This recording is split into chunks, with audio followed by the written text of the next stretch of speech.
You may be seeing a lot of social media posts from people reflecting on 2016 and saying good riddance to the year, looking forward to a new one. And you may have already heard people discussing their New Year's resolutions or plans for 2017. One of the biggest New Year's Eve celebrations happens annually in New York City, as many gather to watch a giant lit-up ball descend as they count down to midnight. In this episode, we'll talk about why we celebrate the New Year when we do, how it's celebrated around the world, and the famed ball drop in Times Square. I'm your host, Emily Prokop, and this is the story behind New Year's Eve. But first, a quick message. Want to know the story behind Podern Family? Podern Family started with a hashtag for indie podcasters. The podcasters who do this for fun and because we're passionate. We're not the big podcast you hear about, most likely. We don't have 10 to 15 people helping us with production. But that doesn't mean the quality and content you're getting isn't as good as any of those shows. Is there an area of interest you like talking to people about? Listen to an indie podcast on that topic. The hosts are incredibly reachable. We're basically clamoring to hear from listeners. We're just as much your fans as you are ours. No matter what you're interested in, Podern Family's got a show for you. Like movies and TV? Check out the Epic Film Guys, the Something Something Cast, the Boxers, or the Countdown Movie and TV Review. Do you like comedy?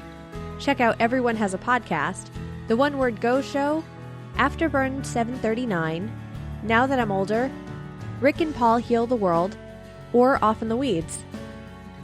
How about random trivia and fun facts? Check out The Endless Knot, or The Story Behind. Like comic books and geek culture?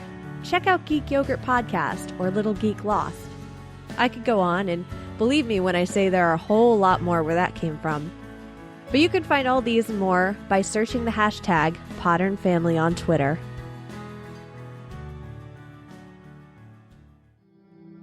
Celebrating the New Year isn't a recent thing, and it wasn't always celebrated on January 1st.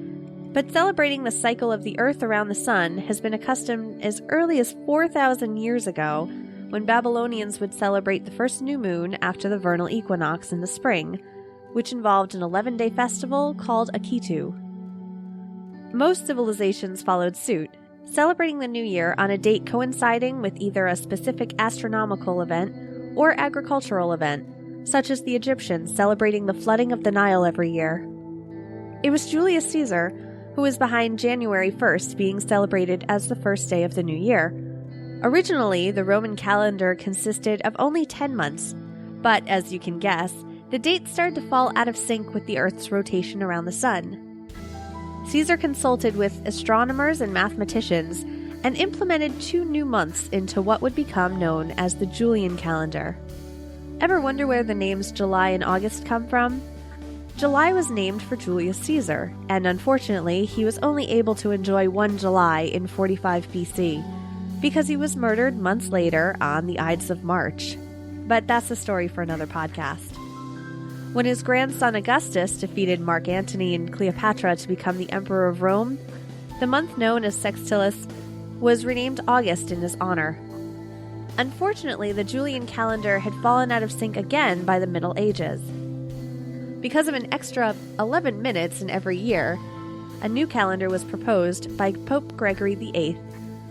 And this Gregorian calendar put more emphasis on religious dates, since the date of Easter had fallen further and further away from the spring equinox it was supposed to be based around. There's still a discrepancy, though, of 26 seconds between the Gregorian calendar, which we use today, and the actual solar year.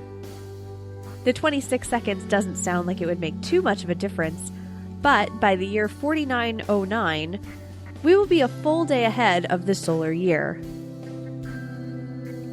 Even now, we're still trying to get the hang of syncing our clocks with the rotation of the Earth and its revolution around the Sun. For those who look back on this year with disdain and sadness, I'm sorry to inform you that the timekeepers at the International Earth Rotation and Reference Systems Service has extended 2016 by an extra second to accommodate the difference between the atomic clocks and the rotation of the Earth. Sorry.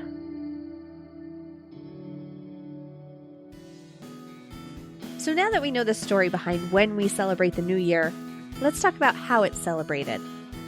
Many countries celebrate by eating certain types of food, such as legumes, thought to represent coins and future success, or pork, which represents prosperity in some countries, such as Cuba, Austria, Hungary, and Portugal.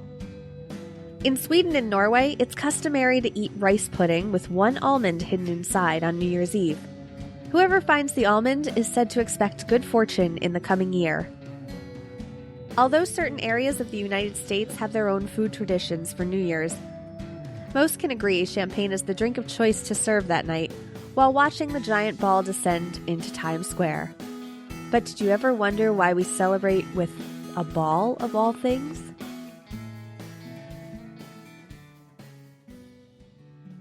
The ball drop in Times Square began in 1907 when New York City banned fireworks for safety reasons, which was the customary way to ring in the new year.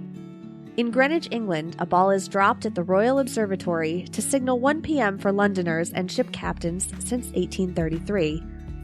And in major ports around England, as well as some cities in the United States, the ball drop ceremony to signal either 12 noon or 1 in the afternoon was common. A 700-pound ball lit with 100 bulbs was built to drop in Times Square to mimic the one in England. There were only 2 New Year's Eves since 1908 when the ball was not dropped, 1942 and the next year, 1943. Both because of the wartime dim out in place. Instead of the ball drop and loud cheers associated with the new year, those in attendance joined for a moment of silence.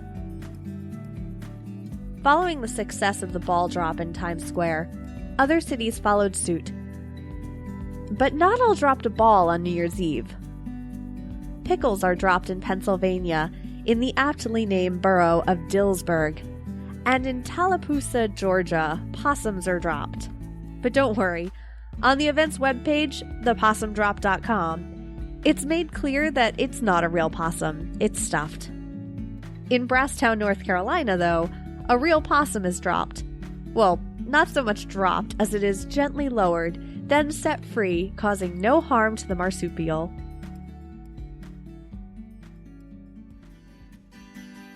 Information for this episode was sourced from History.com, MentalFloss.com, TimesSquareNYC.com, and more links which can be found in the show notes at thestorybehindpodcast.com. Follow on Facebook, Twitter, and Instagram at StoryBehindPod, or subscribe on your favorite podcast app so you'll never miss an episode. Thanks for listening, and have a safe and happy New Year.